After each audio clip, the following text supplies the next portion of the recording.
on Inside Serie A this week. The first edition of a local rivalry in Serie A. Surprise package Spezia play Genoa at the Alberto Picco.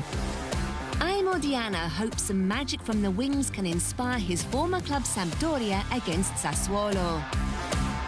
President Joey Saputo reviews his 6 years at the helm of Bologna, and the team struggles this season. And it's a festive speciality, the perfect mix of quality ingredients. We look ahead to Milan versus Lazio. The battle between Griffins and Eagles. The Cinderella of the top flight against the oldest club in Italy. Two cities fighting for the bragging rights of one sea. On Wednesday, for the first time in Serie A, Spezia play Genoa. The derby was already a big match in the youth and in the Primavera teams. It's something the city of Spezia really feels. I had only experienced the first team derby from the stands.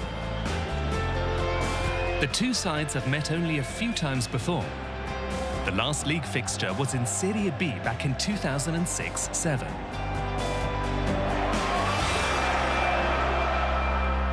That season, the Eagles won in Genoa, the Grifone at the Picco. In it comes! Oh, it's in! Criscito with the final touch! Genoa take a 2-goal lead. Genoa immediately bounced back into the top flight, a destination that remained out of reach for Spezia until last July. Winning promotion last season was an extraordinary moment because nobody thought we could get to Serie A.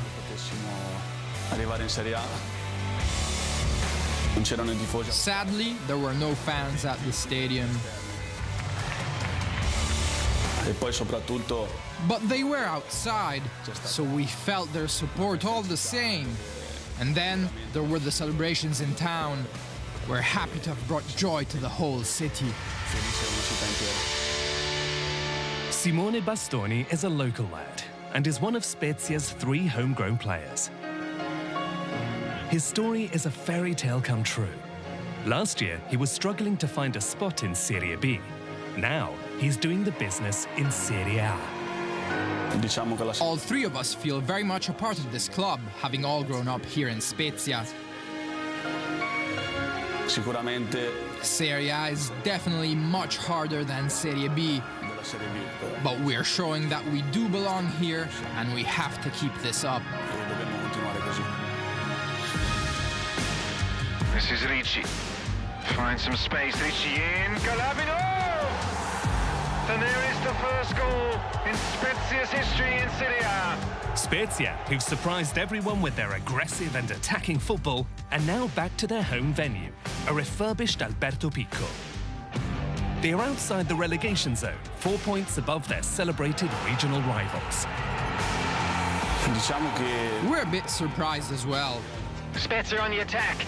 Chips in the cross, and Zola! Our drive is our strength. We're all very determined on the pitch, and that makes us a very tight group. We have to keep it going to stay up. And Zola might have to do it himself. He's gone half a yard. Stunning finish. The coach wants everyone to always be ready. I think he's the only coach in the league to have fielded more than 30 different players from the start of the season. This is what he's good at, trying to get the best out of everyone and trying to give everyone a chance.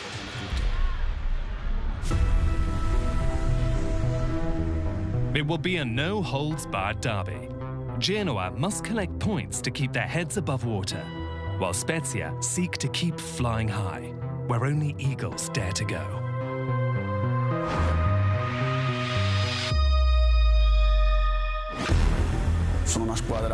They're a good side. Their position in the table doesn't mirror their quality. The table means nothing to us right now. No side is favorite coming into this game. We'll have to prove we're the better team on the pitch.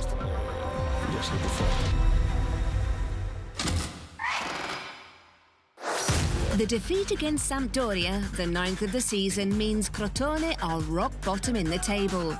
Next up at the Ezio Shida Stadium at Parma, it's the very first meeting between these two sides in the top flight. The Rossoblu still only have 6 points, but there's cause for optimism. In their last home game, they defeated Spezia 4-1, their first win of the campaign. But Parma have been looking pretty good on the road, with 4 points in their last 2 away fixtures. First, a victory against Genoa, their first away win of the season. Then, they drew with league leaders Milan at San Siro. Fabio Liverani's side are finding their groove, as is midfielder Hernani, with 3 goals so far, all scored away from home.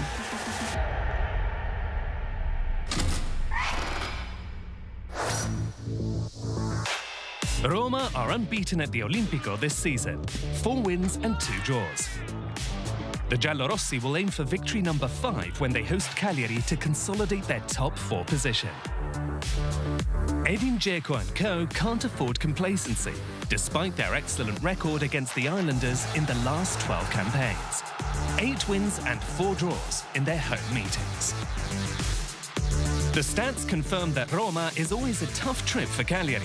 They've won there only 4 times in 60 visits, but they might be inspired by their victories in 2011 and 2013. Keep an eye on João Pedro. Last year, the Brazilian bagged 3 goals between the home and away matches, including the penalty that rescued a point for Cagliari in Rome. Back-to-back defeats against Inter and Lazio means Napoli need to bounce back against struggling Torino and add to their successful run of 7 wins and 3 draws over the last 10 games against the Granata. Dries Mertens is injured, but Rino Gattuso will have Lorenzo Insigne back from suspension. The Napoli captain has often been decisive against the Granata, with 5 goals in 5 victories. Torino seem to have lost their way. Claiming precious points at Napoli to pull out of the danger zone won't be easy. In 66 trips, they've lost 28 and won only 8. Their last victory was in the 2008-9 campaign. Toro produced a magnificent comeback thanks to Alessandro Rosina and Rolando Bianchi.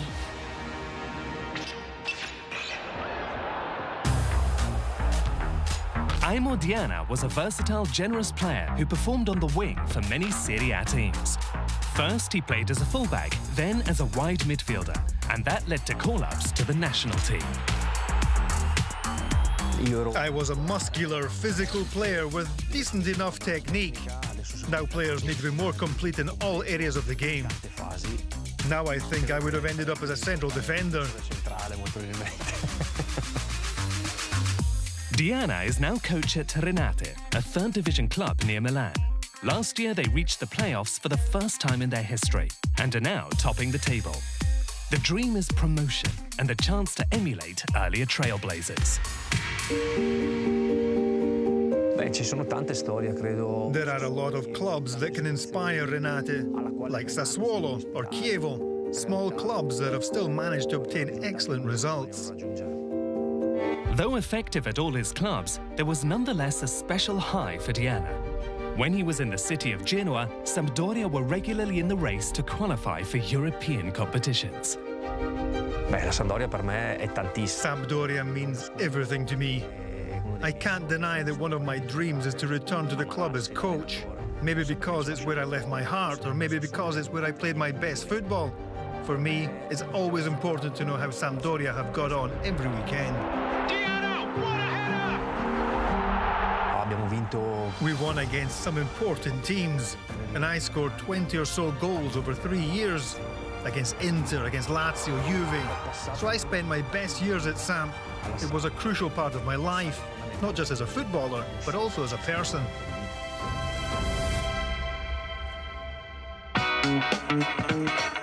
Those days are gone, and 10th placed Samp needs some inspiration.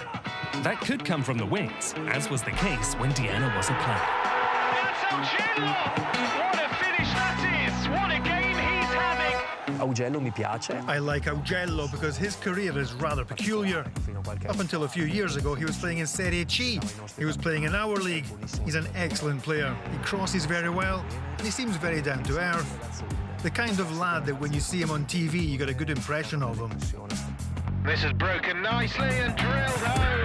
Antonio Candreva. Candreva's out to readjust his style at Samp for Ranieri's needs. He's got a point to prove. He can become a leader in the changing room, but also a leader on the pitch. Sampdoria coach Claudio Ranieri is well-travelled and has a wealth of experience to call upon. He'll need all his wisdom if the team are to overcome their next opponents, Sassuolo, led by a real role model for all aspiring coaches in Italy, rising star Roberto De Zerbi. Aside from the great results he's collecting, I think Roberto has football in his blood. I have seen few people like him that dedicate their lives to the ideas they have on football. And when he says he would die for his ideas, I think he means it. I believe him. And it's more than likely that his players believe him too.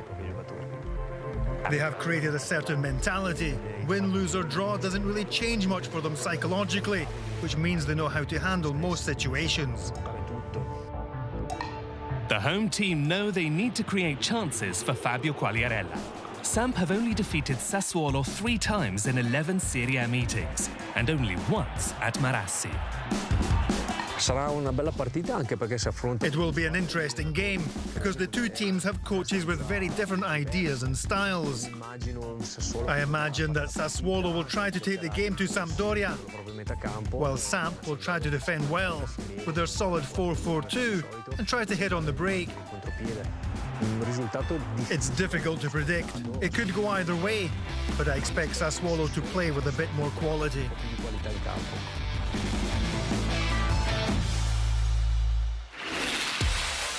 Coming up, Bologna's Canadian president Joey Saputo talks about the Italian city and the club he loves.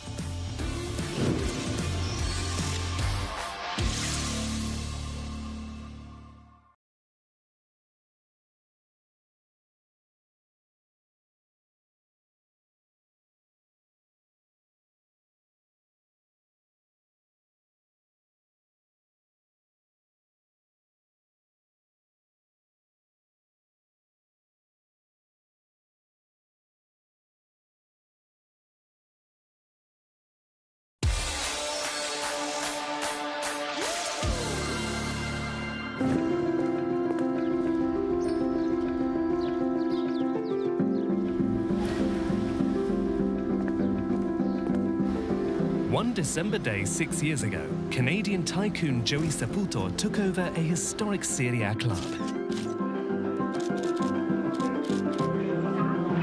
He wanted to honour his Italian heritage, and during his tenure at Bologna, has won hearts and minds in the city of the Two Towers. I have to say that the city and the fans have been very, very accommodating to me and to my family. Even during the difficult periods, they understood the level of investment that we're in the midst of making, and they've always been behind the decisions that we have taken. I think in choosing Bologna, I've chosen the right city in order to invest in soccer.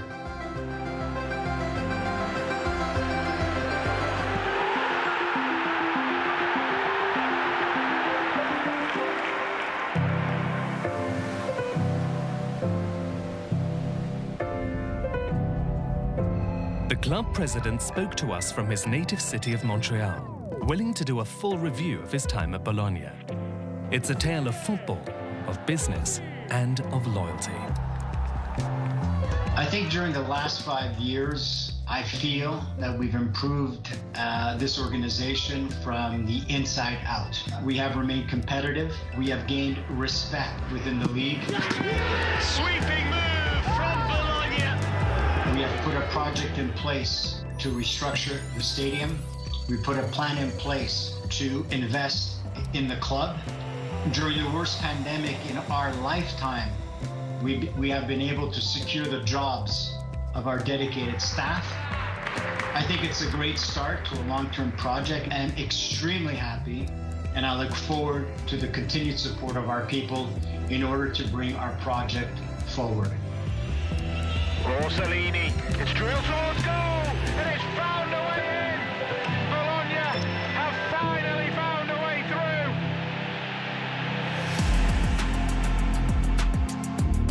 14th placed Bologna have struggled on the pitch this season. Saputo decided to switch to fluent Italian to comment on the team's disappointing results in recent weeks. If we look at where we are now, I think we could have been in a slightly better position. I've always said that this season, our goal has to be to collect at least 52 points and finish inside the top 10. I'm clearly a bit upset about the chances we've wasted, but I believe this young team can improve. I hope the youngsters will develop in the second half of the season, and so we could still achieve our objective.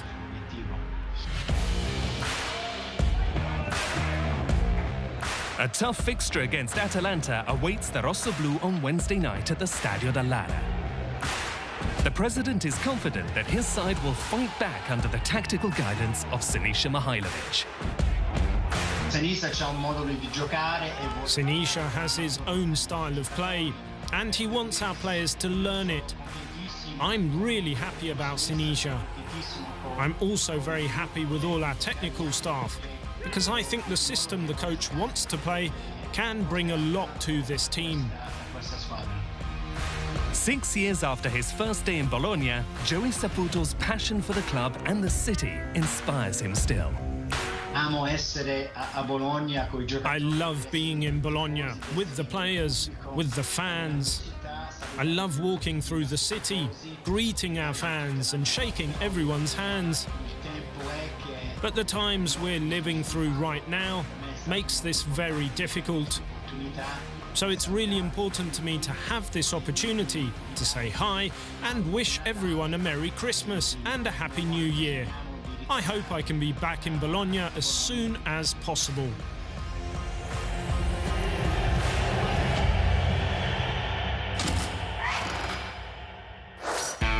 Here's the wish list. Defeat Fiorentina, close the gap to the league leaders and extend their incredible track record against the Viola at the Allianz Stadium. Juve have won the last 9.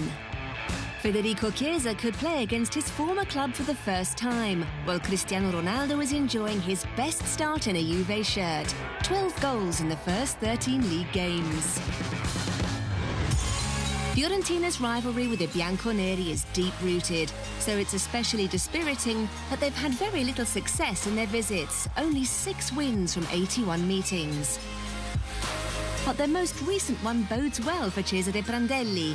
Under his leadership, the Viola earned an incredible comeback victory in March 2008, when Daniel Osvaldo scored the last-minute winner.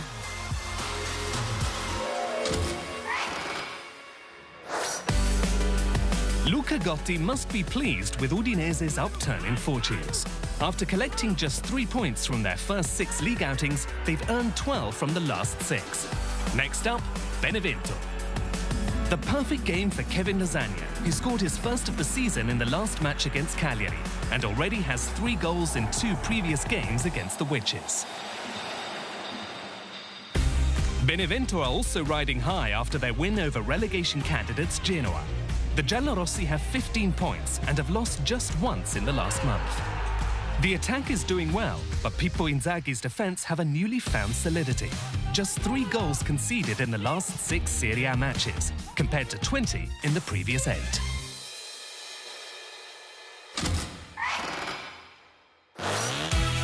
Verona-Inter sounds like a test for Elas, and a tough one too.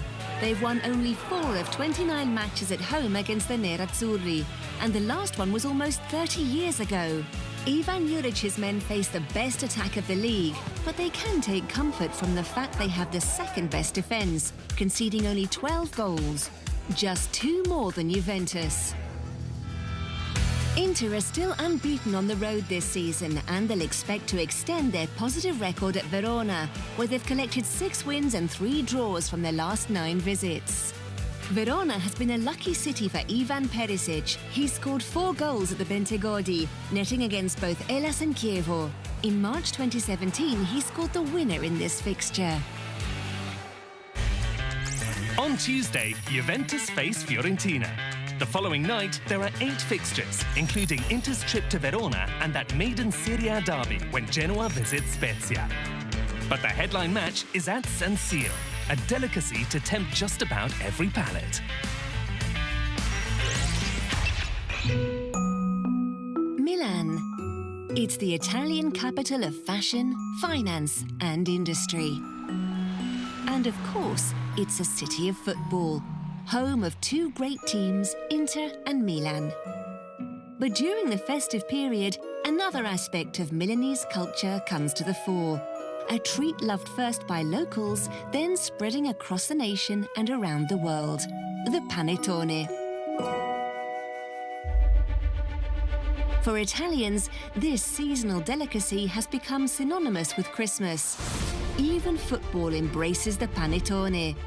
The Milanese will say when a manager's job is on the line, will the coach get to the Christmas break with a belly full of panettone or not? No such fears for Stefano Pioli or Simone Inzaghi.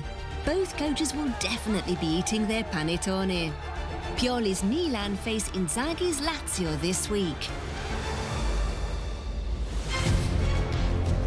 A meeting of 2 teams that, just like a good panettone, have all the best ingredients in the right quantities.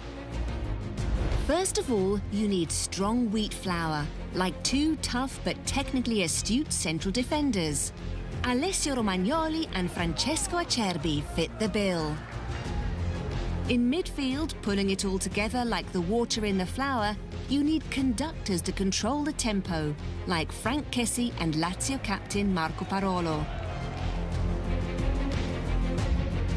And for the flair that adds a little honey to the mix, providing sweet passes and tasty tricks, consider the improving Sandro Tonali. Or Luis Alberto, the finished article. That's a lovely ball, it's Correa! Soaked it home! What everyone wants to find in their slice of panettone is the candied fruit, that burst of flavour that makes the fans go wild. Players like Sergei Milinkovic-Savic or Hakan Çalhanoğlu. Oh yes, what a terrific strike that is! You need the right texture. Eggs and butter add that lovely bounce, which is precisely what attacking fullbacks like Theo Hernandez and Manuel Lazzari are there to provide. Of course, none of the ingredients could come together properly without the yeast, which makes the dough rise, elevating it to something special. That's the job of the strikers. Since arriving at their respective clubs, Ciro Immobile and Zlatan Ibrahimovic have turned around the fortunes of Lazio and Milan. What a wonderful header that is! Zlatan Ibrahimovic!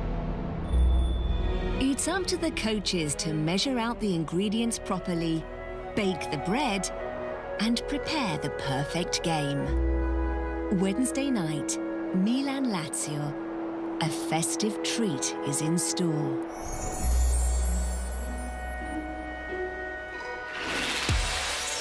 Next time, the archer Gaetano D'Agostino sets his sights on former club Udinese meeting Juventus. Join us then. But for now, ciao ciao.